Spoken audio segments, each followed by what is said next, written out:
கல்லூரியில் படித்து பட்டம் பெற்று அனுபவம் பெற்ற ஒரு தேவ ஊழியர்.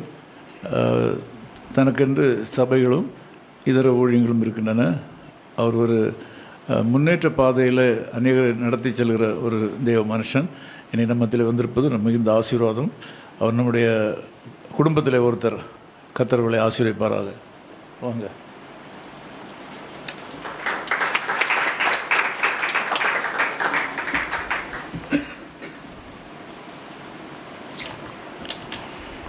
ஹல்லேலூயா, ஹல்லேலூயா. ஆண்டவரும் உலக இரட்சகரும் ஆகிய இயேசு கிறிஸ்துவின் இனிய நாமத்தில் உங்கள் யாவருக்கும் அன்பின் வாழ்த்துக்கள். இந்த நாளிலும் எதிர்பாராத விதமாக உங்கள் மத்தியிலே இன்றைக்கு கர்த்தருடைய வார்த்தையை இந்த மாலை நேரத்தில் உங்கள் மத்தியிலே கொடுப்பேன் என்று நான் நினைத்து பார்க்கவில்லை. நேற்று தான் மாலையில் ஒரு அழைப்பு. அது எனக்கு ரொம்ப ஆச்சரியமாக இருந்தது. ஆகையினால் ஏன்னா நேற்று முன்தினம் தான் நாங்கள் ஐயாவை குறித்து நாங்கள் பேசிகிட்டு இருந்தோம். நானும் என் மனைவியுமா பேசிகிட்டு இருந்தோம். இப்படி ஒரு திடீர்னு ஒரு ஃபோன் கால் வரும்பொழுது எல்லா சூழ்நிலைகளையும் மாற்றிக்கொண்டு இன்றைக்கு வந்து கர்த்தருடைய சமூகத்தில் நிற்கிறதுக்கு கிருபை பாராட்டினார். ஆமென். ஏனென்றால் 40 நாட்கள் உபவாச நாட்களில் இருக்க ஆண்டு உதவி செய்தார். இன்றைக்கி 5வது நாட்கள். இதை பற்றி எதுவுமே நான் ஐயா கிட்ட சொல்லலை. கூப்பிட்ட உடனே ஒரே வார்த்தை, அங்கே நோவே கிடையாது, ஒன்லி எஸ் தான். அவர் அழைச்ச அந்த ஒரு வார்த்தைக்கு வந்து நிற்பதற்கு கர்த்தர் கிருபை பாராட்டியிருக்கிறார். ஆமென்.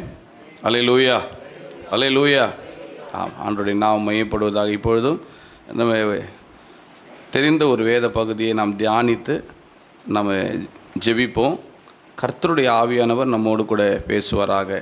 எந்த வண்ணமாகவே அதுக்கு முன்னாடி தலைகளை தாழ்த்தி கண்களை மூடி ஜெப சிந்தையோடு கூட, ஆவியானவரே உமக்கு ஸ்தோத்திரம், உமக்கு நன்றி செலுத்துகிறோம், உமக்கு நன்றி செலுத்துகிறோம், உமக்கு நாங்கள் நன்றி செலுத்துகிறோம், உமக்கு நன்றி செலுத்துகிறோம். தம் கிருபை பெரிதல்லோ என் ஜீவனிலுமதி,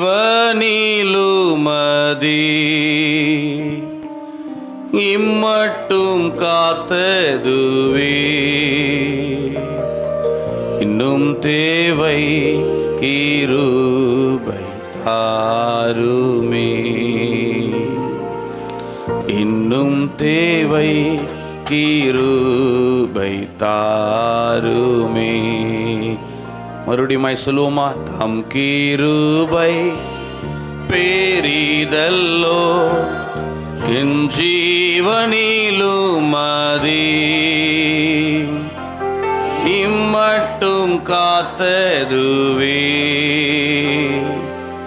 இன்னும் தேவை கிருபை தாருமே, இன்னும் தேவை கிருபை தாருமே. தாழ்மை உள்ளவரிடம் பங்கிடுதே கிருபை, தாழ்மை உள்ளவரிடம் தங்கிடுதே கிருபை, வாழ்நாளெல்லாம் அது போதுமே, சுகமுடன் தம்பலமுடன், வாழ்நாளெல்லாம் அது போதுமே, சுகமுடன் தம்பலமுடன், சேவை செய்ய கிருபை தாருமே, சேவை செய்ய கிருபை. தம் கிருபை, தம் கிருபை பெரிதல்லோ என் ஜீவனிலுமதி, இம்மட்டும் காத்ததுவே இன்னும் தேவை கிருபை. ஆமென். இன்னும் தேவை கிருபை, இன்னும் தேவை, இன்னும் தேவை நேரத்தில்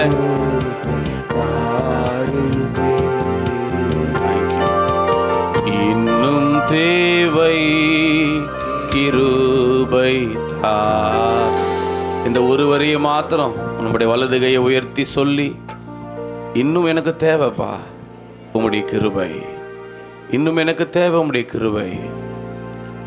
இந்த மாதம் எங்களை நடத்துவதற்கு, இந்த மாதம் எங்களை போஷிப்பதற்கு, இந்த மாதத்தில் நடக்க போகிற ஊழியங்களை வெற்றியாய் ஜெயமாய் முடிப்பதற்கு இன்னும் தேவை கிருபை தாருமே. மீண்டுமாய் இன்னும் தேவை தாருமே. இரக்கத்தின் ஐஸ்வர்யமுள்ள பரலோக பிதாவே, உம்முடைய குமாரனாகிய இயேசு கிறிஸ்துவின் நாமத்தினாலே உம்முடைய சமூகத்தில் நாங்கள் வந்து நிற்கிறோம். இந்த நாளிலும் கூட அடியனை மறைத்து நீர் பேச வேண்டிய வார்த்தைகளை ஒன்றும் ஆண்டவரை குறைவுபடாமல் நீர் பேசும்படியாய் ஜெபிக்கிறோம். ஆவியானவருடைய ஆளுகைக்கு இந்த செய்தியை ஒப்புக் கொடுக்கிறோம். இயேசு கிறிஸ்துவின் நாமத்தில் பிதாவே, ஆமேன், ஆமேன், ஆமேன். எடுத்து வாசிப்போம். 2 சாமுவேல் 6ஆம் அதிகாரம் 11வது வசனத்தை நாம் வாசிப்போம். 2 சாமுவேல் 6ஆம் அதிகாரம் 11ஆம் வசனம்.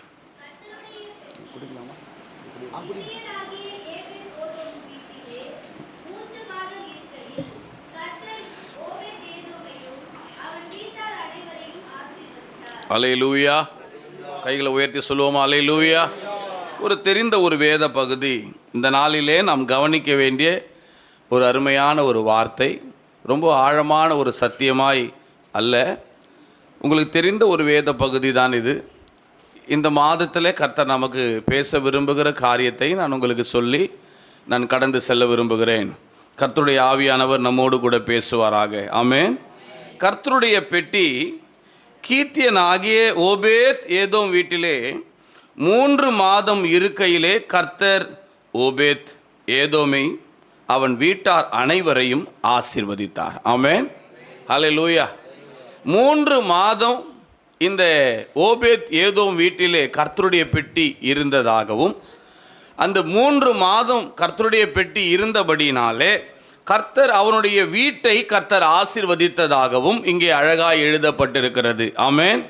இதுதான் 1 நாளாகமம் 13ஆம் அதிகாரத்திலும் நீங்கள் வாசித்து பார்க்கலாம். என் அன்பான தேவனுடைய பிள்ளைகளே, இங்கே கவனித்து பார்க்கும் பொழுது 3 மாதம் கர்த்தருடைய பெட்டி இருந்தது. 3 மாதம் இந்த ஓபேத் ஏதோம் வீட்டில் இருந்தது. கர்த்தர் அவனுடைய வீட்டை ஆசீர்வதித்தார். அந்த ஆசீர்வாதம் எந்த அளவுக்கு போச்சுன்னா, தாவீதின் அரண்மனை வரைக்கும் எட்ட ஆரம்பித்து விட்டது. தாவீதின் அரண்மனை வரைக்கும் ராஜாவுடைய காதுகளில் கேட்குற அளவுக்கு. இன்றைக்கி நல்லா கவனிங்க, எல்லா செய்திகளும் நம்ம தமிழ்நாட்டினுடைய முதலமைச்சர் இருக்கிறாருன்னு வச்சுங்களேன், யார் என்ன நிறைய செய்திகளை டெய்லி என்னெல்லாம் போடுவாங்க, நிறைய செய்திகள். ஆனால் எதை ஒரு முதலமைச்சர் காதில் கொண்டு போகணுமோ அதை தான் கொண்டு போவாங்களே. உண்மை தானே அது? நம்ம நிறைய பேர் நினைப்பாங்க, இது முதலமைச்சருக்கு போய் சென்று அடையும் வரையில் இதை நீங்கள் அதை என்ன பண்ணுங்க, அனுப்பி கொண்டே இருங்கள் அப்படின்வாங்க. இருந்தாலும் எது போய் சேரணுமோ அதை அவங்க டிபார்ட்மெண்ட் ரொம்ப கவனிச்சிருக்கும். இப்போ தாவீது ராஜா அவருடைய காதுகளில் போய் கேட்குற அளவுக்கு இந்த ஆசீர்வாதம் அவ்வளோ மகிமையாக இருந்திருக்கிறது. ஆமென், அல்லேலூயா. நல்ல கவனிங்க, நம்ம ஆண்டவர் எப்படிப்பட்டவர் என்பதையும் தம்முடைய பிள்ளைகளை எப்படி ஆசீர்வதிக்கிறவர் என்பதையும் நம்ம நல்லா தெரிந்து கொள்ள வேண்டும். 3 மாதத்தில் ஒரு மனுஷனை, ஒரு குடும்பத்தை தேவனால் இந்த அளவுக்கு ஆசீர்வதிக்க முடியும்னா, நம்ம வாழ்க்கையை கூட ஆண்டவரால் ஆசீர்வதிக்க அவர் என்னைக்குமே வல்லமுள்ள தேவனாக இருக்கிறார். ஆமென். நம்புறவங்க மட்டும் ஆமென் சொல்லுங்க பார்ப்போம். அல்லேலூயா. 3 மாதத்தில் கர்த்தர் ஆசீர்வதிக்கிறாரு. அந்த ஆசீர்வாதம் பாருங்க, ராஜாவுடைய காதுகளில் போகிற அளவுக்கு, ராஜாவுடைய காதுகளிலே போய் அந்த ஆசீர்வாதம் 3 மாசத்துல அவன் வீட்டுக்கு போன அந்த கர்த்தருடைய பெட்டி, அவன் 3 மாதத்துல கர்த்தர் அவனை ஆசீர்வதிக்க ஆரம்பிச்சிட்டாரு. கர்த்தர் அவங்களை ஆசீர்வதிக்க ஆரம்பிச்சிட்டார் என்ற செய்தி அவர் செவிகளிலே போய் கேட்கிற அளவுக்கு ஒரு நற்செய்தியாகவே அங்கே சொல்லப்பட்டது. கர்த்தருடைய பிள்ளைகளே, இந்த கர்த்தருடைய பெட்டி எப்படி இந்த ஓபேத் ஏதோம் வீட்டுக்கு வந்துச்சு அப்படின்னு நம்ம பார்த்தோன்னா அதுக்கு முந்தின வசனங்களை நாம் கவனித்து பார்க்க வேண்டும். அந்த முந்தின வசனங்கள் எல்லாம் நம்ம கொஞ்சம் கவனித்து பார்த்தோன்னா 3வது வசனத்திலிருந்து வாசிங்களேன். 3வது வசனத்திலிருந்து வாசிங்கள். தேவனுடைய பெட்டியை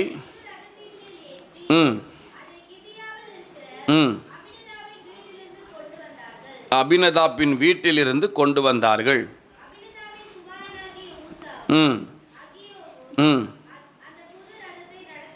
ஆமே, நல்ல கவனிங்க. அபினதாப் என்கிற ஒரு மனுஷனுடைய வீட்டில் தான் இந்த கர்த்தருடைய பெட்டி ஏறத்தாழ 70 வருஷம் இருந்தது. எத்தனை வருஷம் இருந்துச்சு? எத்தனை வருஷம் இருந்ததாக அப்படி சொல்லப்படுகிறது. அபினதாப்புடைய வீட்டில் 70 வருஷம் இருந்ததாக கர்த்தருடைய பெட்டி சொல்லப்படுகிறது. அவர் வீட்டில் 70 வருஷம் இருந்த இந்த பெட்டி பார்த்தீங்கன்னா ஒரு புது ரதத்தை ஆயத்தப்படுத்தி அவன் பிள்ளைகள் இதை தாவீதுனுடைய நகரத்துக்கு, தாவீது ராஜாவுடைய அரண்மனைக்கு கொண்டு வருவதற்கு இவங்க ஆயத்தப்படுத்துகிறாங்க. 70 வருஷம் அவர் வீட்டில் இருந்துச்சு. 70 வருஷம் இருந்தது. ஆனால் ஒரு ஆசீர்வாதமும் அந்த வீட்டில் உண்டாச்சான்னு பார்த்தீங்கன்னா அது இல்லவே இல்லை. இன்றைக்கி அநேக விசுவாசிகளுடைய நிலைமையும் அதுதான். கர்த்தருடைய பெட்டியெல்லாம் வார்த்தை, வசனம், பாட்டு, ஜபம், 1000 ஸ்தோத்திர ஒலி முதல் கொண்டு எல்லாமே அவங்க வீட்டில் ஒலிக்காத நாளே கிடையாது. தோத்திரம் எல்லாமே அவங்க வீட்டில் இருக்கு.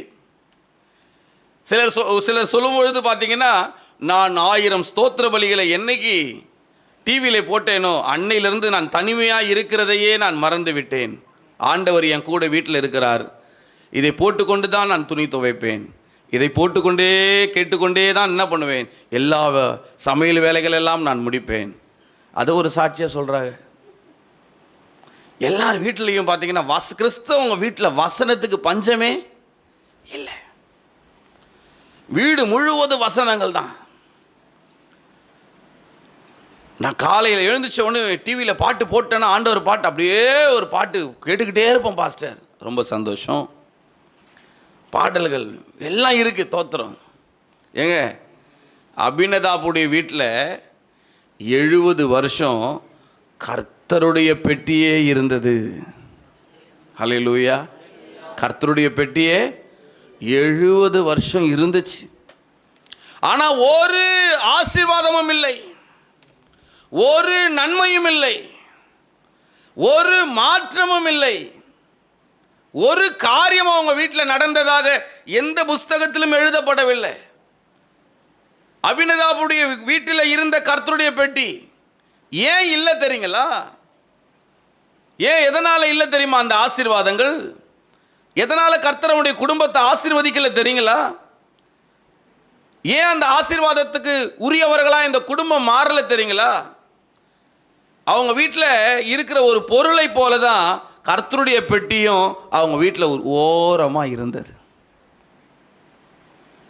திருவள்ளூர் பகுதியில் ஒரு குறிப்பிட்ட ஒரு ஊழியத்தை நான் முடித்து விட்டு சொன்னார், ஐயா உங்களுக்காக ஒரு டிஃபன் ஒன்று ஆயத்தம் பண்ணியிருக்கிறேன், சாப்பிட்டுட்டு போயிடுங்க. இல்லையா, அங்கேருந்து நான் சென்னைக்கு வரணும், வேகமாக கிளம்புனதான். அதெல்லாம் ஒன்றும் வேணும். இல்லையா, பசியோடு போனீங்கன்னா எப்படி, சாப்பிட்டுட்டு போங்கன்னு வீட்டுக்கு கூப்பிட்டு போயிட்டார். வீடு பக்கத்தில் தான். நான் போயிருந்தேன், அவங்க வீட்டுக்கு போயிருந்தேன். வீட்டுக்கு போயிருக்கும்பொழுது பார்த்தீங்கன்னா ஒரு சின்ன ஒரு 20 அடி ஒரு பெரிய ஒரு சின்ன ரூம் தான். அந்த ரூமில் பார்த்தீங்கன்னா ஒரு மூலையில் இந்த மாதிரி ஒரு ஆல்டரு மூலையில் நிறுத்தி வச்சுருக்கிறாங்க. தெளிவாக பார்த்தாலே தெரியுது, மூலையில் அது ஃப்ரிட்ஜு நிற்கிற மாதிரி நிற்கிது ஆல்டரு. கொஞ்ச நேரத்தில் பார்த்தீங்கன்னா அந்த பிள்ளைங்க ஸ்கூல் முடிச்சுட்டு வந்த பேகெல்லாம் தூக்கி அந்த ஆல்டர் மேலே வைக்குதுங்க. ஸ்கூல் யூனிஃபார்மை கழட்டி அந்த மூலையில் போடுது, அது மேலேயே போடுதுங்க. ஆங்கரில் தொங்க வர்ற மாதிரி என்ன பண்ணுதுங்க, பலிப்பிடும். இந்த மாதிரி பலிப்பிடும். எனக்கு இதை பார்க்க உள்ளத்தில் விஷனம்.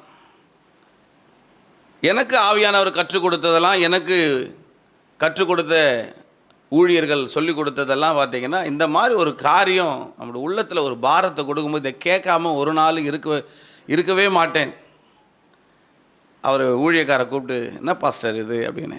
இல்லை பாஸ்டர், வைக்கிறதுக்கு இடம் இல்லை, அங்கே வச்சா தான் பிள்ளைங்க ஞாபகமாக எடுத்துகிட்டு அப்படியே மாட்டிட்டு எடுத்துகிட்டு போவோம், அது பலிப்பிடம் இல்லையா அப்படின்னு கேட்டேன். அது பலிப்பிடம் இல்லையா, அந்த நேரம் வந்து நாங்கள் அதை ரெடி பண்ணி கொண்டு போய் என்ன பண்ணுவோம், ஊழியன்னும் போது வெளியே நாங்கள் வச்சு நாங்கள் யூஸ் பண்ணிப்போம். அதெல்லாம் யார் இந்த காலத்தில் பெருசாக பார்க்குறாங்க ஐயா, இன்னும் நீங்கள் பழைய ஏற்பாட்டு காலத்திலே இருக்கிறீங்களே அப்படின்னார். இன்றைக்கி நிறைய பேர் ட்ரெண்டாக பேசுகிறதெல்லாம் என்ன தெரியுங்களா, பழைய ஏற்பாட்டை பற்றி பேசுனா பழைய ஏற்பாடுக்கு அவர் பழைய ஏற்பாடு பாஸ்டர், பழைய ஏற்பாடு பாஸ்டர். ரொம்பவும் புதிய ஏற்பாடுகிட்ட போயிட்டோன்னா புதிய ஏற்பாடு, நமக்கு கடைசியில் ஏற்பாடு தான். இப்படி பிரித்து பிரித்து பார்த்தாங்கன்னா என்ன ஏற்பாடு நடக்கும் நமக்கே தெரியும். தோத்திரம், ஆண்டவர் தான் செய்வார் அந்த ஏற்பாடு. இன்றைக்கி நிறைய நேரம் அதான் நினச்சிட்ருக்காங்க எல்லாரும். அவர்கிட்ட சொன்னேன், பலிப்பிடமாக இருக்கணும் பிரதர், அதை நீங்கள் சொல்லி புரிய வைக்க வேண்டிய இடத்துல இருக்கிறீங்க. உங்கள் பிள்ளைங்களுக்கு சொல்லி புரிய வைக்க வேண்டிய இடத்துல இருக்கிறீங்க, நீங்கள் இப்படி செய்ய அது சரியாக இருக்காது அப்படின்னு சொல்லி நான் கடந்து வந்துவிட்டேன். ஒரு 3 வாரம் கழித்து எனக்கு அந்த பாஸ்டரை குறித்தும் அந்த பிள்ளைகளை குறித்தும் ஒரு செய்தி வந்தது. என்னென்னா, அந்த பிள்ளைங்க 2 பேருமே ஜாண்டிஸில் பாதிக்கப்பட்டு, அந்த பிள்ளைங்களுக்கு பார்த்திங்கன்னா எடுக்கிற ட்ரீட்மெண்ட்டு கூட வேலை செய்ய முடியாத அளவுக்கு ரொம்ப அதிகமாக அந்த ஜாண்டிஸ் பாதிக்க ஆரம்பிச்சு.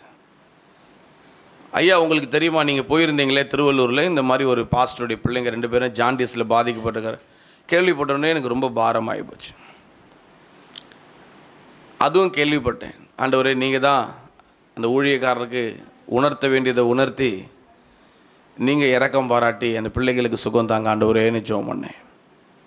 அதன் பிறகு கேள்விப்பட்டேன், அவர் போய் அந்த பிள்ளைங்களை நினச்சி ரொம்ப பாரப்பட்டு தன்னுடைய சர்ச்சில் அப்படியே முகங்குப்புற விழுந்து அழுதாராம். அழுகும்போது நான் சொல்லி வந்தேன் பார்த்தீங்களா, அந்த காரியம் அவர் கண்ணு முன்னாடி வந்திருக்கு. அதை ஆண்டவர் உணர்த்தி இருக்கிறார். தேவன் நாம மகிமைக்காக சொல்கிறேன். அதை உணர்ந்து ஆண்டவரே என் பிள்ளைகளை மன்னியும் என்று சொன்னபோது ஆண்டவர் அந்த பிள்ளைகளை சுகப்படுத்த வல்லமையுள்ளவராயிருந்தார். அல்லேலூயா. ரொம்ப கடினமான சூழ்நிலையிலிருந்து அந்த பிள்ளைகளை அந்த ஜாண்டிஸ்லேருந்து கர்த்தரை காப்பாற்றினார். இதை ஏன் சொல்கிறேன்னா, அபினதாப்புடைய பிள்ளைகளும் அப்படி தான் இருந்திருப்பான். கர்த்தருடைய பெட்டி இது சாதாரணமானது இல்லை. கர்த்தருடைய பெட்டிக்கு கொடுக்க வேண்டிய கனத்தை என்ன பண்ணியிருக்கணும், கனத்தையும் கொடுக்கல. கர்த்தருடைய பெட்டியை நம்ம எப்படி பயன்படுத்தணுமோ அப்படி பயன்படுத்தியிருக்கணும். கர்த்தருடைய பெட்டிக்கு என்ன முக்கியத்துவம் கொடுக்கணுமோ அது முக்கியத்துவம் கொடுத்துருக்கணும். எதுவுமே கொடுக்காம இவங்க ஏனோ தானோன்று கேர்லெஸ்ஸாக அவன் வீட்டில் ஒரு மூலையில் இருக்கிற ஒரு பொருளை போல அந்த பொருளாகவே கர்த்தருடைய பெட்டி அபினதாப் அவன் வீட்டில் வச்சிருந்ததுனால தான் அவன் வீட்டில் எந்த 70 வருஷம் இருந்து கூட கர்த்தருடைய பெட்டி அவன் குடும்பத்துக்கு ஆசீர்வாதமாக இருக்கவில்லை. பல நேரம் அநேகருடைய குடும்பத்தில் அநேகருடைய வாழ்க்கையில் பார்த்தீங்கன்னா இந்த பைபிள், இந்த வசனம் வாரத்துக்கு ஒரு முறை மாத்திரம்தான் இந்த பைபிளை தொடுறவங்க எத்தனை கிறிஸ்தவங்க இருக்கிறாங்க தெரியுங்களா? கேட்டால் செல்ஃபோனில் நான் பைபிள் படிச்சுக்கிறேன்னு சொல்கிறாங்க. நான் செல்ஃபோனில் பைபிள் படிச்சுக்கிறேன். அவசரத்துக்கு ஒரு தேவைக்கு ஏதோ ஒரு விதத்தில் நீங்கள் ரெஃபரன்ஸ் பார்க்குறதுக்கு தான் அதை யூஸ் பண்ணிக்கணுமே தவிர பைபிள் தான்.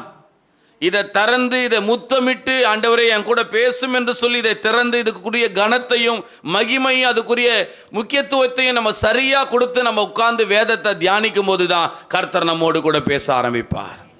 நம்மோடு கூட கர்த்தர் இடைப்படுவார். இன்னைக்கு எத்தனை கிறிஸ்தவ குடும்பங்கள் தெரியுங்களா? பேருக்கு வேணா சொல்லலாம், நான் 15 வருஷம் விசுவாசி, 20 வருஷம் விசுவாசி, 30 வருஷம் விசுவாசின்னு எல்லாம் சொல்லலாம். தோத்திரம் இருக்கலாம். தோத்திரம் அபினதாப் குடும்பத்தில் கூட தான் 70 வருஷம் கர்த்தருடைய பெட்டி இருந்தது. என்ன லாபம், என்ன பிரயோஜனம்? இந்த வசனத்துக்குரிய முக்கியத்துவத்தை கொடுக்கிறத எத்தனை குடும்பங்கள் இழந்து போய் தவிக்கிறார்கள் தெரியுங்களா? எத்தனை குடும்பங்கள் ஆண்டவருடைய வார்த்தைக்கு கொடுக்க வேண்டிய கனத்தை கொடுக்க முடியாமல் தவறி போகிறார்கள் தெரியுமா? எத்தனை குடும்பங்கள் முக்கியத்துவம் இல்லை, கனம் இல்லை, எல்லாம் மாறி போய்விட்டது. அதனால தான் இவர் என்ன செய்தாரான் தெரியுங்களா? ஊசா, அபினதாப்புடைய மகன் ஊசா என்ன பண்ணாரான் தெரியுமா? புது ரதத்தில் கர்த்தருடைய பெட்டியை ஏற்றி கொண்டு தாவீது நகரத்துக்கு வரும்போது மாடு மிரண்டு கர்த்தருடைய பெட்டி என்ன ஆகுது, இப்போ சரியுது. சரிஞ்ச உடனே இவர் என்ன பண்ணுறாரு, அந்த பெட்டியை தொட்டார். அவ்வளோதான், கர்த்தர் அவனை அடித்தார்னு பைபிள் சொல்லுது. கர்த்தருடைய பெட்டியை அடித்தார். இவனை அடித்ததுக்கு காரணம் இப்போ புரிஞ்சிருக்கும் உங்களுக்கு. ஏன்னா எல்லாமே கேர்லெஸ். ஒரே வார்த்தையில் சொல்லணும்னா அலட்சியங்களும் நிர்விசாரங்களும் தான் இன்னைக்கு ஆவிக்குரிய வாழ்க்கையை சீரழிக்கிற சாத்தானின் ஆயுதமாக இருக்கிறது. அலட்சியங்களும் நிர்விசாரங்களும் தான் ஆவிக்குரிய வாழ்க்கையில ஒரு விசுவாசி, ஒரு தேவ பிள்ளை, ஒரு ஊழியக்காரன் வளர விடாதபடிக்கு அது அவங்க வாழ்க்கையை சீரழித்து கொண்டே இருக்கிறது. எல்லாத்திலையும் அலட்சியம், எல்லாவற்றிலும் அலட்சியம், எல்லா காரியத்திலும் அலட்சியமாக இருக்கிறார்கள். ஒரு சாதாரண ஒரு புறஜாதி குடும்பம் தான் ஓபேத் ஏதோம் குடும்பம். ஒரு முன்குறிப்போடு அங்கே போகலை கர்த்தருடைய பெட்டி, தற்செயலாய் போனது. தற்செயலாக போன அந்த கர்த்தருடைய பெட்டி 3 மாதம் அந்த வீட்டில் இருந்தது. அம்மா 3 மாதம்தான் இருந்துச்சு. அந்த குடும்பத்தை கர்த்தர் அளவில்லாமல் ஆசீர்வதித்தார். அந்த குடும்பத்தை அளவில்லாமல் ஆசீர்வதித்தார். ஏன் தெரியுமா? கர்த்தருடைய பெட்டி ஆசரிப்பு கூடாரத்தில் மகா பரிசுத்த ஸ்தலத்தில் இருக்கும். நமக்கு தெரியும், நாம் அறிந்திருக்கிறோம், எத்தனையோ வசனங்களை கேட்டிருப்போம். மகா பரிசுத்த ஸ்தலத்தில் ஆசாரியன் வந்து அதை வருடத்துக்கு ஒரு முறை பார்ப்பார். அப்படிப்பட்ட கனத்தோடும் மதிப்போடும் மகிமையோடும் பரிசுத்தத்தோடும் தான் கர்த்தருடைய பெட்டிக்கு முன்னாடி வந்து நிற்கணும். அப்படிப்பட்ட கர்த்தருடைய பெட்டி இந்த சின்ன வீடு, ஒரு புறஜாதி வீடு, ஓபேத் ஏதோம் வீட்டை, கர்த்தருடைய பெட்டி அவன் வீட்டில் இருக்கும்போது அவன் வீட்டை பார்த்தீங்கன்னா மகா பரிசுத்த ஸ்தலமாகவே மாற்றி இருந்தபடினால தான் ஆண்டவர் அவன் வீட்டை ஆசீர்வதிக்க ஆரம்பித்தார். உங்களுக்கு இன்னும் புரிகிற மாதிரி சொல்கிறேன். ஏன் இவன் வீட்டை ஆசீர்வதிக்கலைன்னா அதுக்குரிய மகிமையும் கனத்தையும் மேன்மையும் கொடுக்கல அபினதாப். ஆனால் இந்த ஓபேத் ஏதோம் என்ன பண்ணியிருக்கிறாங்க தெரியுமா? பரிசுத்த ஸ்தலத்தில் இருக்க வேண்டிய பெட்டி, அந்த பரிசுத்த ஸ்தலத்தில் இருக்க வேண்டிய அந்த பெட்டியை தன் வீட்டையே பரிசுத்த ஸ்தலமாய் அவர்கள் மாற்றி, பரிசுத்த ஸ்தலமாய் மாற்றி 3 மாதமும் அந்த பெட்டி இருக்கிற இடத்துக்கு கிட்ட கூட அவங்க போகலை. அந்த இடத்தை அவ்வளவு பரிசுத்தமாய் வைத்திருந்திருக்கிறார்கள். அவ்வளவு பரிசுத்தமாய், பயபக்தியாய், தேவனுக்கு பிரியமாய். ஸ்தோத்திரம், தேவனுக்கு பிரியமா. இன்னைக்கு நிறைய புது ட்ரெண்ட் நிறைய உருவாயிடுச்சு பாருங்க. புது ரதத்தில் தான் ஏற்றிட்டு வராங்க. புது ரதத்தில் தான் என்ன பண்ணுறாங்க, ஏற்றிட்டு வராங்க. ஆனால் உண்மையாகவே கர்த்தருடைய பெட்டியை அன்னைக்கு யோர்தான் நதிக்கரையிலே ஆசாரியர்கள் ரதத்திலே தள்ளி கொண்டு வரவில்லை. ஆசாரியர்கள் என்ன செஞ்சாங்க, யோர்தான் நதியில் சுமந்து கொண்டு வந்தார்கள். அப்போ கர்த்தருடைய பெட்டியை ஆசாரியர்கள் என்ன செய்யணும், சுமக்கத்தான் செய்யணும். ட்ரெண்டை மாற்றுறாங்க. இங்கே முதல் தப்பு என்ன தெரியுமா? இன்னைக்கு ட்ரெண்டை மாற்றுறாங்க. இன்னைக்கு ஊழியங்கள்லாம் நிறைய ட்ரெண்டை கொண்டு வந்துட்டாங்க. ஸ்தோத்திரம். நான் பெரும்பாலும் அநேக ஊழியங்களை நடத்துவேன். இன்றைக்கு சமீபமாக கூட பார்த்தீங்கன்னா கடந்த மாதம் கடைசியில் 7 நாள் கூடார பண்டிகை நடத்தினேன். அருமையான அரியலூர் வெஸ்லி ஐயா, பிரதர் ஜான் ஜோசப், இப்படி நிறைய பரிசுத்தவான்களை அழைத்து கர்த்தருடைய ஊழியத்தை நிறைவேற்றுவதற்கு ஆண்டவர் கிருபை பாராட்டினார். அப்போ நான் அந்த ஊழியத்தெல்லாம் பார்த்தீங்கன்னா ஆரம்பத்துலேருந்தே நான் கற்றுக்கொண்டதெல்லாம் பார்த்தேன். ஒரு ஊழியம் நேர்த்தியாக நடக்கணும். எப்போதுமே என்னுடைய சபையில் ஒரு 120 பேர் உட்கார்ந்தால், டைட்டாக உட்காந்தாலே 120 பேர் தான் உட்கார முடியும். சின்ன சபை தான். இப்போ இந்த சின்ன சபையில் நான் ப்ரேயர் கார்டு போடுவேன், ஹேண்ட்பில்ஸ் அடிப்பேன், போஸ்டர் அடிப்பேன், பேனர் வைப்பேன். இதை எல்லாத்தையும் போய் டிஸ்ட்ரிபியூட் பண்ணுறதுக்கு பிளான் பண்ணி ஒவ்வொரு காரியத்தையும் ஆயத்தப்படுத்தி பிள்ளைகளுக்கு ஒதுக்கி கொடுப்பேன். இதெல்லாம் செய்வோம். இப்போ இந்த பெரிய ஊழியர்கள் வரும்பொழுது என் சபையில் இருந்த தம்பிங்கெல்லாம் சொன்னாங்க, இன்னும் நிறைய போஸ்ட் அடிக்கணுண்ணே, நிறைய ஹேண்ட்பில்ஸ் அடிக்கணுண்ணே அப்படின்னாங்க. எவ்வளோப்பா ஹேண்ட்பில்ஸ் அடிக்கணும்? ஒரு 5000 ஆன்பில்ஸாவது அடிக்கணுண்ணே அப்படின்னா. அப்படியாப்பா? போஸ்டரு ஒரு 1000 போஸ்டர் இல்லை 500 போஸ்டராவது அடிங்கண்ணே, நம்ம ஏரியா ஃபுல்லாக அந்த பீச் ரோடு ஃபுல்லாக கவர் பண்ணிடலாண்ணே அப்படின்னா. ஓ, இவனுக்கு சொல்லும்போது இப்படி தான் கேட்டேன். ஓ அப்படியா? ஏன்னா பிள்ளைங்களுடைய பேச்சையை நம்ம என்ன பண்ணோம்? சொல்லுங்கள், கேட்கலன்னா நம்மளை ரெஸ்பெக்ட் பண்ணுவாங்களா? சரிப்பா சொல்லுப்பான்னு காது கொடுத்து கேட்கணும். இல்லைன்னா என்ன ஐயா நம்ம காது கொடுத்து கேட்கவும் மாட்டுறாரு அப்படின்னு ஏதாவது ஒரு விசனம் வந்துடுச்சுன்னு வச்சுங்களேன், ஐயாவுக்கு தான் கொஞ்சம் கஷ்டமாக இருக்கும். ஏன்னா அவங்க அப்புறம் என்ன பண்ணுவாங்க, அவங்க வேலையை, ஐயோ தோத்துறோம். நான் சொல்கிறது என்னுடைய சர்ச்சை செய்தியை சொல்கிறேன். அதனாலேயே காது கொடுத்து கேட்டுட்டே இருந்த பாருங்க. உள்ளே ஆவியானவர் சொல்கிறாரு, உன் சர்ச்சில் மொத்த விசுவாசி எவ்வளோன்னு கேட்டார். மொத்தம் எவ்வளோ பேர் உட்காருவாங்கப்பா? என்ன சொன்னேன்ப்பா, 100 பேர் 120 பேர் தானேப்பா. 100 பேர் இடுக்கி உட்காந்தாலே 100 பேர் உள்ளே உட்காருவாங்க, 20 பேர் வெளியே உட்காரலாம். ரொம்ப வாஞ்சை தாகமாக இருக்கிறவங்க கூட என்ன பண்ணுவாங்க, அப்படி வெளியில் நின்று தென்னை மரம் ஓரமாக கூட சேர் போட்டு உட்காந்து கேட்டுன்னு இருப்பாங்க. ரொம்ப பயபக்தியாக இருக்கிறவங்களாம். இப்போ அப்படிலாம் யார் உட்கார்றா? சேர் இல்லைன்னா வரமாட்டாங்க, தோத்துறோம். அப்படி போயிடுச்சு காலம். அவங்க உட்கார்ற இடத்துல வேறு யாராவது உட்காந்துட்டா கூட பிரச்சனையாகிடுது, தோத்துறோம். இந்த சேர் சண்டையெல்லாம் பார்க்க முடியுது சர்ச்சில், தோத்துறோம். எங்கள் சர்ச்சில் சொல்கிறேன், எவ்வளோ காரியங்கள் இருக்குது, ஃபேஸ் பண்ண வேண்டியது இருக்குது. அப்போ ஆவி என்ன சொன்னார், எவ்வளோ பேர்? 100 பேர் 120 பேர். 5000 நோட்டீஸ் எதுக்குன்னு கேட்டார். 5000 நோட்டீஸு எதுக்கு? உட்கார போகிற கெப்பாசிட்டி எவ்வளோ? ஆமாப்பா. 500 போஸ்டர் எதுக்கு? உட்கார போகிறது எத்தனை பேர் பார்க்க போகிறான்? உன் ஊழியத்தை காண்பிக்க வேண்டாம், நீ என்ன காண்பிச்சா போதும்.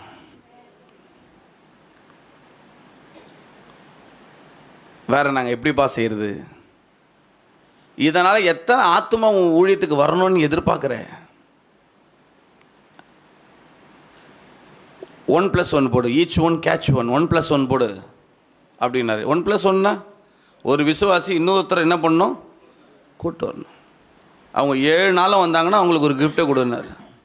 7 நாள் வந்தாங்கன்னா அவங்களுக்கு ஒரு கிஃப்ட்டை கொடு, அவங்கள கனப்படுத்து. 7 நாள் வந்தாங்கன்னு கனப்படுத்தினார். ஏறத்தாழ அவ்வளோதாங்க. நோட்டீஸ் ஆன்பில்ஸ் செய்யாததை, போஸ்டர் செய்யாததை இந்த ஆவியானவர் சொன்னார் பார்த்தீங்களா, ஈச் ஒன் கேட்ச் ஒன்று. அதில் கூட்டு வந்தாங்க பாருங்கள். கூட்டு வந்தவங்களுக்கு மட்டும், கூட்டு புதுசாக வந்தாங்களே அவங்களுக்கு மட்டும் இல்லை, இவங்களை கூப்பிட்டுட்டு வந்தாங்க பார்த்தீங்களா, அவங்களுக்கும் சேர்த்து கிஃப்ட் கொடுத்தோம். சோத்திரம். ஏறத்தாழ 35 பேர் புதுசாகவே வந்துட்டாங்க. கை தட்டி கத்திர ஸ்தோத்திரம் பண்ணுங்க. ஏங்க 120 பேரில் 35 பேருன்றது எவ்வளோ பெரிய விஷயம்? 35 பேர் புதுசாகவே வந்துட்டாங்க. இன்னைக்கு நிறைய இடங்களில் பார்த்தீங்கன்னா விளம்பரத்துக்காகவே பணங்கள் விரயமாகி கொண்டிருக்கிறது. புது ரதம் எதுக்கு? புது ட்ரெண்ட் எதுக்கு? புது ட்ரெண்ட் எதுக்கு? இன்னைக்கு பாருங்களேன், முன்பெல்லாம் பார்த்தீங்கன்னா ஒரு ஆன்பில்ஸ் சிங்கிள் கலரில் ஒரு ஆன்பில்ஸ் அடித்து அது கொடுப்பாங்க. அதை பார்த்துட்டு ஜனங்க, ஓ ஆவிக்குரிய நற்செய்தி கூட்டமா, நற்செய்தி பெருவிழாவா, தோத்திரம்ட்டு வந்துடுவாங்க. இப்போ வாட்ஸ்அப்பு, ஃபேஸ்புக்கு, இன்ஸ்டாகிராமு, அது இது எல்லாம் போய் கூகுள் மேப்பை கூட அனுப்பிடுறாங்க தோத்திரம். ஆனாலும் நம்ம ஆளுங்க வருது தான் என்ன பண்ணுது? உண்மையாக இல்லைங்களா? அப்படி தாங்க இருக்கிறாங்க. தெளிவாக ஆவியானவர் தெளிவாக கொடுக்குறாரு. நமக்கு தேவை ஒரு ஊழியை நடத்துகிறோன்னா நமக்கு தேவை என்ன தெரியுங்களா? செலிப்ரேஷன் 2வது பட்சம்தான், சோல் வின்னிங் தான் ஃபஸ்ட்டு. ஆத்துமா தான் நமக்கு ரொம்ப முக்கியம். ஒரு புதிய ஆத்துமாவை, ஒரு 10 ஆத்துமாவை, ஒரு 20 ஆத்துமாவை கர்த்தர் இந்த நாளில், இந்த ஊழியத்தில், இந்த ஆண்டு விழாவில், இந்த நாட்களில் கர்த்தர் நமக்கு தந்தே ஆக வேண்டும். என்னங்க ஒரு விசுவாசி தான் ஆமேன்னு சொல்கிறீங்க? ஐயோ இவ்வளோ பரிதாபமாக இருக்குங்க. அந்த அல்லேலூயாவுக்கும் ஆமேனுக்கும் இயேசுநாதரே பரிதாபப்படுற மாதிரி இருக்குது. நல்லா சொல்லுவோமா? ஆமேன், அல்லேலூயா, அல்லேலூயா. நான் சொல்கிறது தப்பு இருக்கா? நான் சொல்கிறது தப்பு இருக்குங்களா? இப்போ ஒரு கல்யாணத்துக்கு நீங்கள் பத்திரிக்கை கொடுக்குறீங்க. அவங்க பத்திரிக்கை கொடுக்கும்போது மொய் கொடுத்துட்டாங்கன்னா என்ன பண்ணுவீங்க? சந்தோஷம்னு வாங்கின்னு வந்துடுவீங்களா?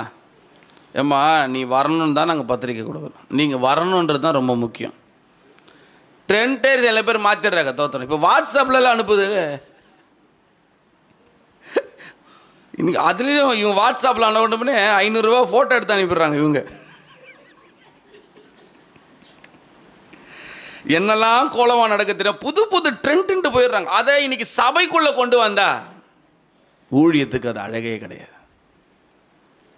ஆசாரியன் என்பவன் உடன்படிக்கை பெட்டியை சுமக்கணும்.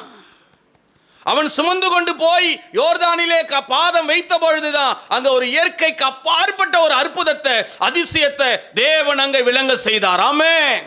பறவை கடந்து ஓடி கடந்த யோர்தானுடைய நதிக்கரை கற்குவியலை போல 2 பக்கமும் அப்படியே சுவர் போல நிற்க ஆரம்பித்து விட்டது. தேவன் எவ்வளவு மகிமையான காரியத்தை செய்தார் தெரியுங்களா? எவ்வளவு மகத்துவமான காரியத்தை செய்தார் தெரியுங்களா?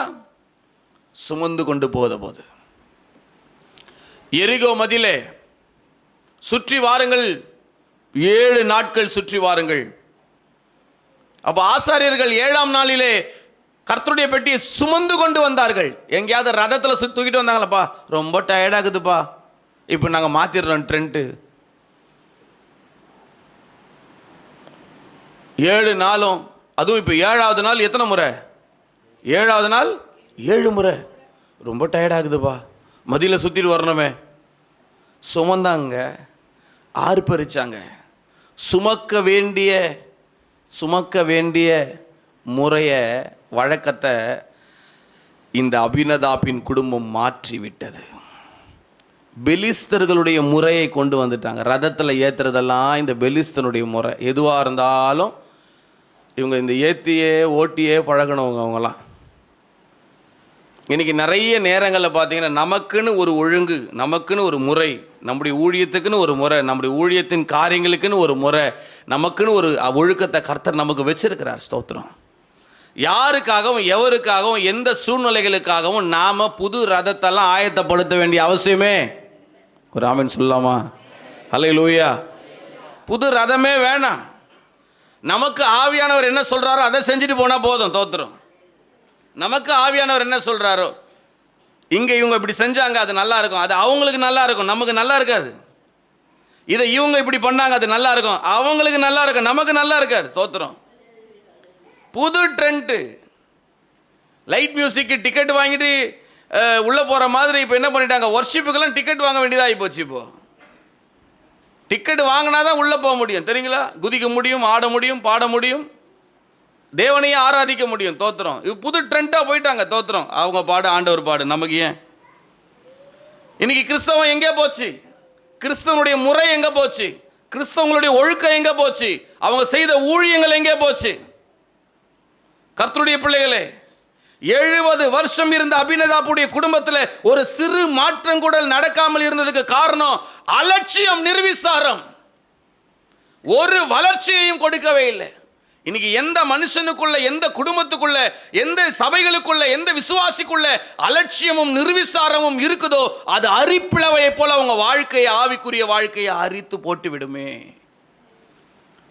இது அநேகருக்கு தெரிவதில்லையே.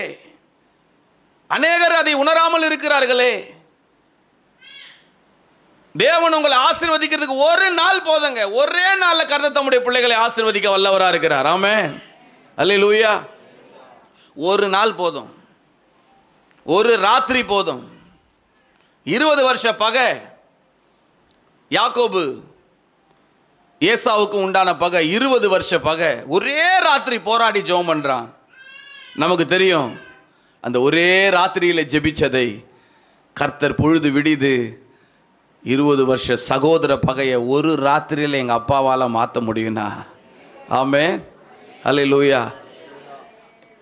நம்ம வாழ்க்கையில் எத்தனையோ பகை உணர்வுகள் நம்முடைய குடும்பத்தில் நமக்கு விரோதமாக, அன்றாடம் நமக்கு விரோதமாக நிற்கிறாங்க. தோத்திரம். நம்ம போராடி ஜெபிச்சா ஒரே ராத்திரியில் என் ஆண்டவரால் மாற்ற முடியும். நம்புறீங்களா? நம்புறவங்க மட்டும் ஒரு சத்தம் ஆமின்னு சொல்லுங்க பார்ப்போம். அல்லேலூயா. ஒரே ராத்திரியில் நடந்த சம்பவங்கள் எல்லாம் கவனிச்சு பார்த்தீங்கன்னா, ஒரே ராத்திரியில் அஸ்ரியருடைய பாளையத்தில் கர்த்தர் தம்முடைய தூதனை அனுப்பினார். 185,000 பேரை சங்கரித்து போட்டான். ஒரே ராத்திரி 185,000 85,000 பேர். தேவன் செய்த காரியம்லாம் சாதாரணமான காரியமா? ஒரே ராத்திரி தான் நான் தெரிந்து கொள்ளப்பட்டவனுடைய கோல் துளிர்க்கும் என்று ஆசரிப்பு கூடாரத்தில் கொண்டு வந்து ஆரோனுடைய பேரை எழுதி கோலை வைத்தார்கள். அவ்வளவுதான். பொழுது விடிந்து மோசே பார்க்கிறார். ஒரே ராத்திரியிலே ஆரோனுடைய கோல் பூத்தது, துளிர்த்தது, கனி கொடுத்தது, வாதுமை பழங்களை கொடுத்தது. ஆமென், அல்லேலூயா. ஒரே ராத்திரியில் ஆண்டவரால் பூக்க செய்ய முடியும், துளிர்க்க செய்ய முடியும், கனி கொடுக்கவும் செய்ய முடியும். ஆமென், அல்லேலூயா. இந்த வாதுமை பழம் இருக்குது தெரியுங்களா? இந்த வாதுமை பழங்களை குறித்து பார்த்தீங்கன்னா, நான் அறிஞ்சது நிறைய காரியங்களை நீங்கள் படிச்சிருப்பீங்க, கேள்விப்பட்டிருப்பீங்க, சத்தியத்தில் பிரசங்கத்தில் கேட்டிருப்பீங்க. இந்த வாதுமை பழங்களை பார்த்தீங்கன்னா, நம்ம ஊர் கொய்யா பழம் மாதிரியோ நம்ம ஊரில் சீசனுக்கு கிடைக்கிற பழங்கள் மாதிரி கிடையாது. இது ஏறத்தாழ 10 to 12 வருஷத்துக்கு ஒரு முறை தான் இந்த வாதுமை பழங்களையே நம்ம பார்க்க முடியும். 10, 11, 12 வருஷங்களுக்கு அப்புறம் தான் இந்த வாதுமை பழத்தை என்ன பண்ண முடியும். அப்படி பார்க்க வேண்டிய வாதுமை பழத்தை தான் தெரிந்து கொள்ளப்பட்ட பிள்ளைக்காக ஆண்டவர் ஒரே ராத்திரியில் துளுக்கவும் செஞ்சார், பூக்கவும் செஞ்சார், கனி கொடுக்கவும் செய்தார். ஆமென். 12 வருஷத்துக்கு அப்புறம் பார்க்க போகிற ஒரு காரியத்தை இந்த 8வது மாதம் இதை உங்களுக்கு நீங்கள் தீர்க்க தரிசனமாக கூட நீங்கள் எடுத்துக்கொள்ளுங்க. 12 வருஷத்துக்கு அப்புறம், பாஸ்டர் நாங்கள் லைஃப் செட்டில் ஆகிறதுக்கு 5 வருஷம் ஆகும், நாங்கள் வீடுகள் வாங்கி இது பண்ணுறதுக்கு ஒரு 10 வருஷம் ஆகும், ஏன்னா எங்கள் லோன் போயிட்டுருக்குது, எங்கள் பிரச்சனைலாம் முடியறதுக்கு இத்தனை வருஷம் ஆகும்னு சொல்லுங்களே. 12 வருஷத்துக்கு அப்புறம் பார்க்க வேண்டிய ஆசீர்வாதத்தை ஆண்டவர் ஒரே இரவில் பார்க்க என் ஆண்டவர் செய்ய முடியுமானா, இன்னைக்கு ராத்திரி கர்த்தர் உங்களுக்கு சொல்லுகிறார். ஆண்டவருடைய வார்த்தை தெளிவாக சொல்லுது, உங்களுக்கும் என் தேவன் செய்ய வல்லமையுள்ள தேவனாய் இருக்கிறார். கைகளை தட்டி கர்த்தரை ஸ்தோத்திரம் பண்ணுவோம். உங்களுக்கும் கர்த்தர் செய்ய வல்லமை உள்ளவராக இருக்கிறார். அவரால் கூடாத காரியம் ஒன்றுமே இல்லை. ஆமென், ஹல்லேலூயா. ஒரு நல்ல பாடல் உண்டுல்ல, பழைய பாடல், கூடாதது ஒன்றுமில்லையே, கூடாதது ஒன்றுமில்லையே, கூடாதது ஒன்றுமில்லையே, கூடாதது ஒன்றுமில்லையே, கூடாதது ஒன்றுமில்லையே. கைகளை தட்டி, என் தேவனால் கூடாதது கூடாதது ஒன்றுமில்லையே, என் தேவனால் கூடாதது கூடாதது ஒன்றுமில்லையே.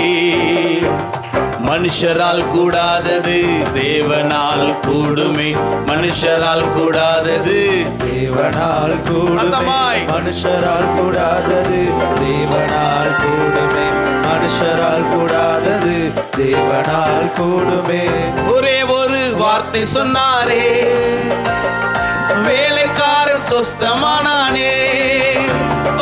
ஒரே ஒரு வார்த்தை சொன்னாரே, வேலைக்காரன் சொஸ்தமானானே. சொஸ்தமாக என்று சொன்னாரே, ஓ ரபா சந்தரபா, குஷ்டரோகி சொஸ்தமானானே. சொஸ்தமாக என்று சொன்னாரே, குஷ்டரோகி சொஸ்தமானானே. கூடாதது ஒன்றுமில்லையே. விசுவாசத்தோடு சொல்லுவோம், கூடாதது ஒன்றுமில்லையே. ஆமென், ஆமென், ஆமென். கூடாதது ஒன்றுமில்லையே, கூடாதது ஒன்றுமில்லையே, என் தேவனால் கூடாதது கூடாதது ஒன்றுமில்லையே, என் தேவனால் கூடாதது கூடாதது ஒன்றுமில்லை. மனுஷரால் கூடாதது, மனுஷரால் கூடாதது தேவனால் கூடுமே, மனுஷரால் கூடாதது தேவனால் கூடுமே, மனுஷரால் கூடாதது தேவனால் கூடுமே, மனுஷரால் கூடாதது தேவனால் கூடுமே. லாசருவே வா என்றாரே, மரித்தவன் பிழைத்தானே.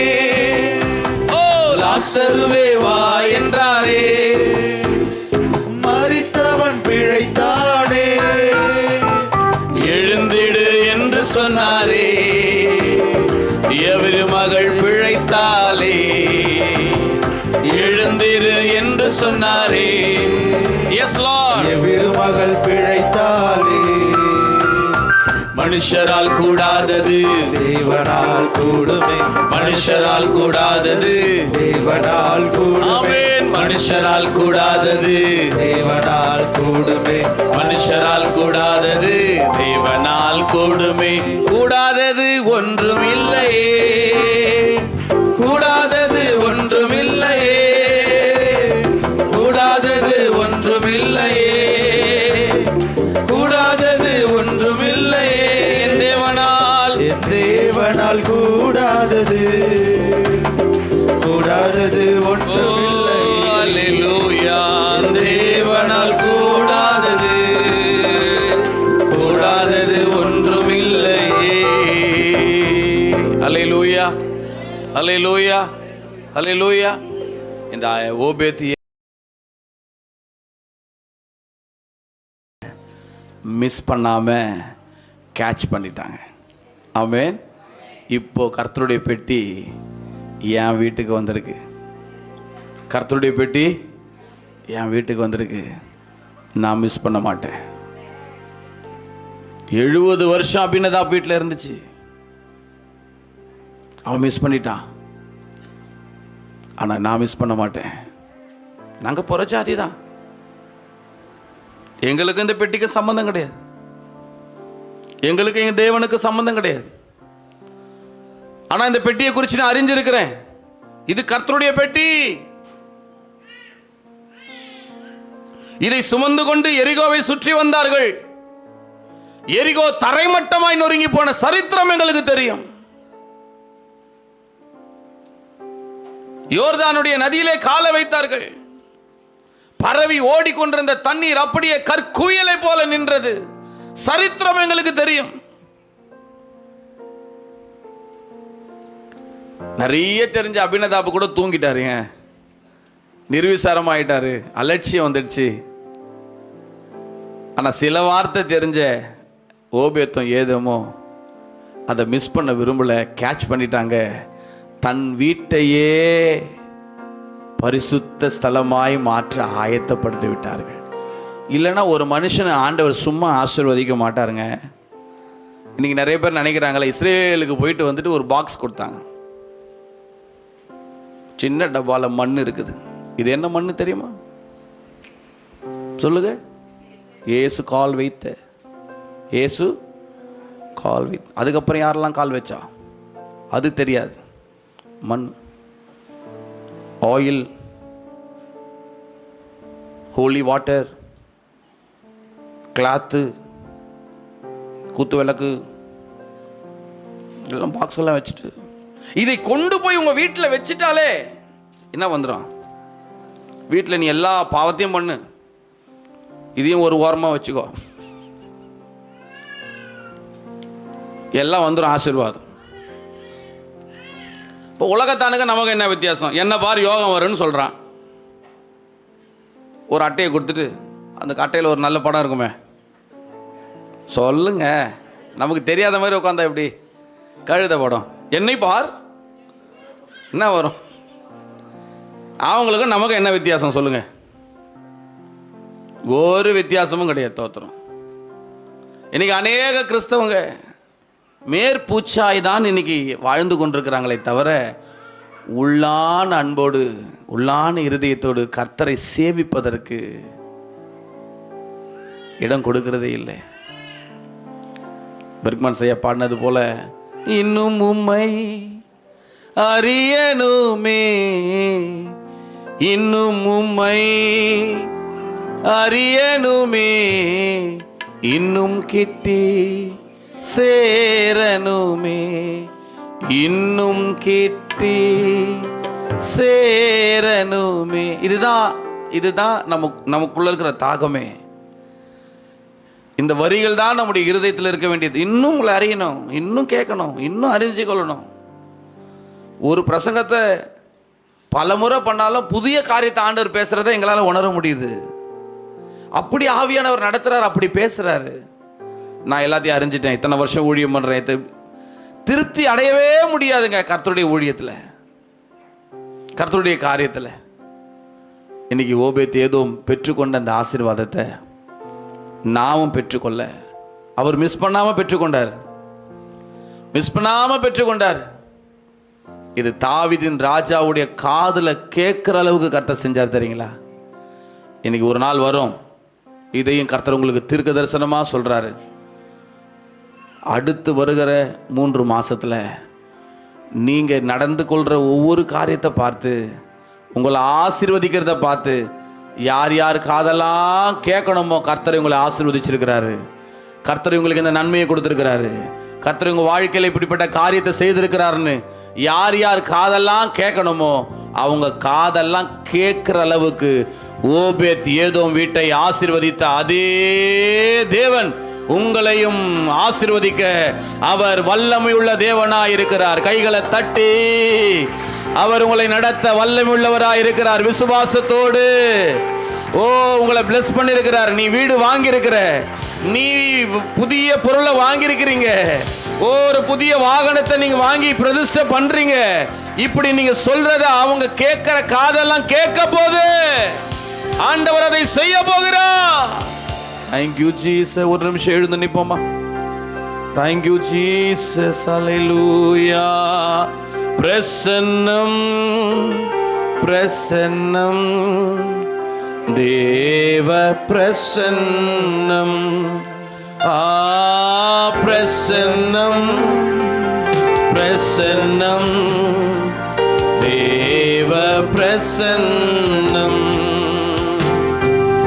ராஜாவும் பிரசன்னம் போதுமையா எப்போதும் எனக்கு போதுமையா ராஜாவும் பிரசன்னம் போதுமையா எப்போதும் எனக்கு போதுமையா பிரசன்னம் பிரசன்னம் தேவ பிரசன்னம்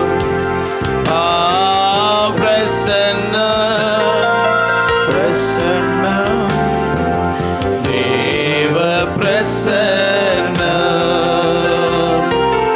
அதிகாலமே தேடுகிறே அதிகாலமே தேடுகிறே ஆர்வமுடன் நாடுகிறே ஆர்வமுடன் நாடுகிறே பிரசன்னம் பிரசன்னம் தேவ பிரசன்னம் பிரசன்னம் பிரசன்னம் தேவ பிரசன்னம் உலகமெல்லாம் மாயையா உலகமெல்லாம் எல்லாரும் சொல்லுவோமா? உம்மன்பொன்றே போதுமையா உம்மன்பொன்றே போதுமையா பிரசன்னம் பிரசன்னம் தேவ பிரசன்னம் பிரசன்னம் பிரசன்னம் தேவ பிரசன்னம் இன்னும் உம்மை அறியணுமே இன்னும் எல்லாரும் வலது கையை உயர்த்தி அறியணுமே இன்னும் கிட்டி சேரணுமே இன்னும் கிட்டி சேரணுமே பிரசன்னம் பிரசன்னம் தேவ பிரசன்னம் பிரசன்னம் ஷபல ரகதனமா ரிகதனமா தேவ பிரசன்னம் பிரசன்னம் ரிகலமா ஒரு விசையுடைய பிரசன்னம் இறங்கட்டும், ஒரு மகிமையின் பிரசன்னம் இறங்கட்டும். பிரசன்னம் பிரசன்னம் ஹalleluya பிரசன்னம்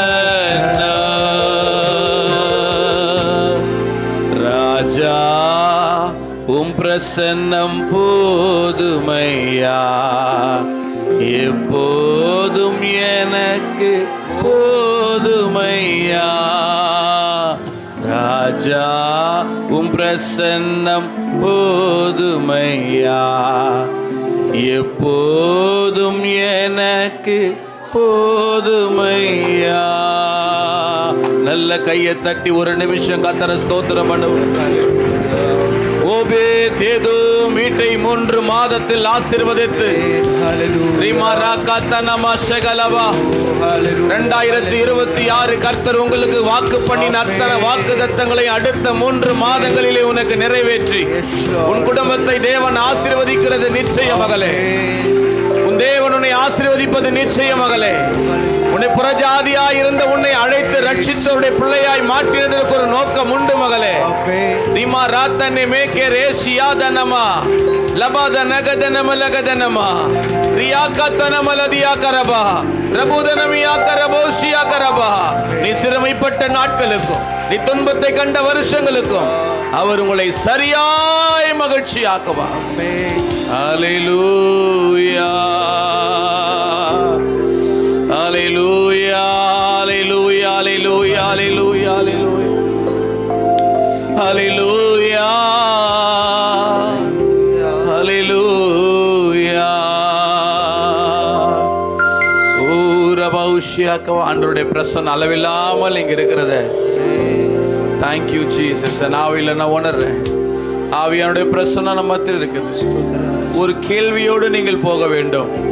இன்னைக்கு உன் குடும்பம் அபினதாபின் குடும்பத்தை போல இருக்க போக வேண்டுமா, இல்ல ஓபேத்ஏதோம் குடும்பத்தை போல இருக்க வேண்டுமா? ஓ தங்கள் அபினதாப் குடும்பத்தில் இருந்த நிர்விசாரங்களும் அலட்சியங்களும் நம்முடைய குடும்பத்தில் இருந்தால் அதை தூக்கி எறிய பழகுங்கள்.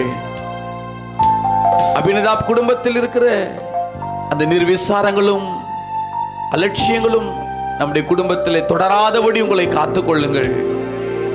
நம்முடைய குடும்பத்திலே ஆண்டவர் நியமித்து வைத்திருக்கிற அந்த ஆசீர்வாதம் நித்தியமானது. அவர் நினைச்சார்னா 3 மாசத்துல உன் லெவல் மாறும். 3 மாசத்துல நீ டாப் பொசிஷனுக்கு போவ. 3 மாசத்துல உனக்கு வர வேண்டிய ப்ரமோஷன் வரும்.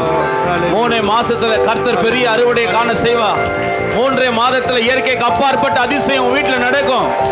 ஓ 3 மாதத்துல கர்த்தர் உனக்கு செய்ய வல்லமுள்ளவரா இருக்கிறா. ஓ அவருடைய மகிமையின் கரம் உன் குடும்பத்தை தொட்டு தூக்கி நிறுத்தும். உலகத்துல எவன் வாழ்க்கையின் ஆசீர்வாதத்தை கெடுக்க நினைச்சாலும் தடுக்க நினைச்சாலும் என் தேவன் உன்னை ஆசீர்வதித்து உயர்த்துவது நிச்சயம் மகளே. நன்றி நன்றி நன்றி. ஆவியானவரே உமக்கு ஸ்தோத்திரம். இந்த வார்த்தைகளுக்கு நன்றி, இந்த வார்த்தைகளுக்கு நன்றி. என் அன்பு சபையையும் அன்பு ஐயாவையும் அம்மாவையும் சகோதரியும் குடும்பத்தையும் சபையில் உடன் ஊழியர்களையும் விசுவாச மக்களையும் கருத்தில் ஒப்புக்கொண்டு மீண்டும் இந்த மாதத்தில் நிற்க வச்சிங்களே, அதுக்காய் நன்றி. இயேசுவின் நாமத்தில்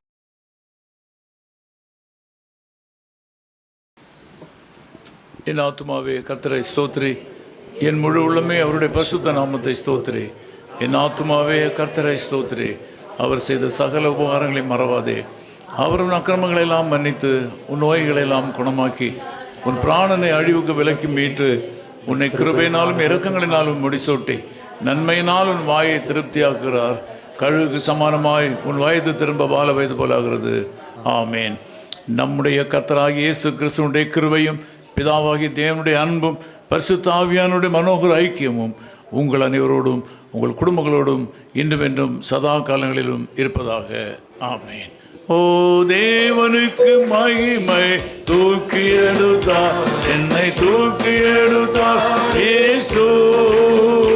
நாம் கரத்தை நீட்டி ரட்சித்தாரே. ஓ தேவனுக்கு மகிமை. நான் இயேசுவை நேசிக்கிறேன், நன்மேலும் நேசிக்கிறேன். அக்கரையில் நான் இன்று அவரை என்று வாழ்த்துவேன். அக்கரையில் நான் இன்று அவரை என்று வாழ்த்துவேன்.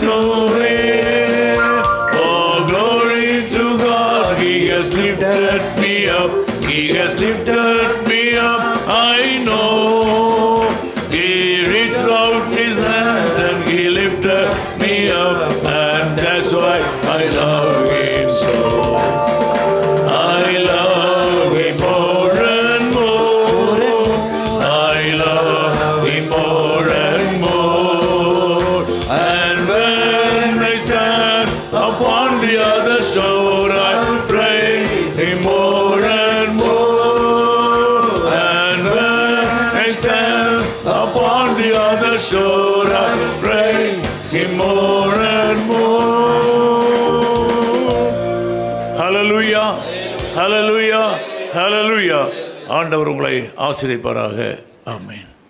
His call ministries 10 Muhammad Abdullah 2nd Street, opposite International Cricket Stadium, Chepauk, Chennai 600005. Website www.echoofhiscall.org. God bless you.